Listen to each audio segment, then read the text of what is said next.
अब नेपालमा छौँ नि त हामी होइन, सामाजिक धार्मिक हिसाबले पनि हामी उस्तै विविधता छ, अनि त्यसमाथि भौगोलिक जटिलता उत्तिकै छ।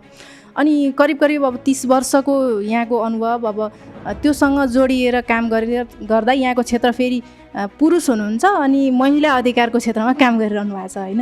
अब यो तपाईँ त एउटा पुरुष व्यक्ति, अनि यो महिला अधिकारको क्षेत्रमा काम गर्छु भन्ने प्रेरणा चाहिँ किन मिल्यो होला?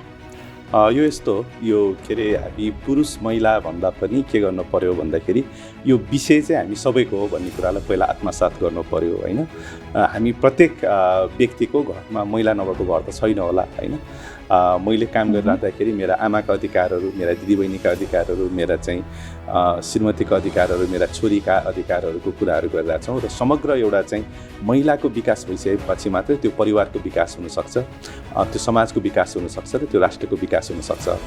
त्यसले गर्दाखेरि यो हामी सबैको विषय हो जस्तो मलाई चाहिँ लाग्छ। त्यही हिसाबले नै यो काम गरिरहेछौँ र यो काम गर्दाखेरि पनि महिलाभित्र पनि एउटा चाहिँ विविधता छ है। महिलाभित्रलाई पनि महिलालाई मात्रै एउटै वर्गको रूपमा हेरिनु हुन्न, महिलाभित्र पनि फरक फरक क्षमताका फरक फरक सामाजिक आर्थिक पृष्ठभूमिका व्यक्तिहरू हुनुहुन्छ र त्यसलाई चाहिँ सम्बोधन गर्नुपर्छ, महिलाभित्रको पनि समावेशलाई हेर्नुपर्छ भनेर निरन्तर लागिरहेछौँ। र हाम्रो संविधानले, कानुनले जुन कुरा मैले पढेँ त्यसको पनि एउटा प्रमुख पहिलो कुरा नै के हो भन्दाखेरि चाहिँ एउटा समानताको अधिकार हो र अधिकार लेखेर मात्र हुन पाउनुपर्छ भन्ने कुरा पनि हो।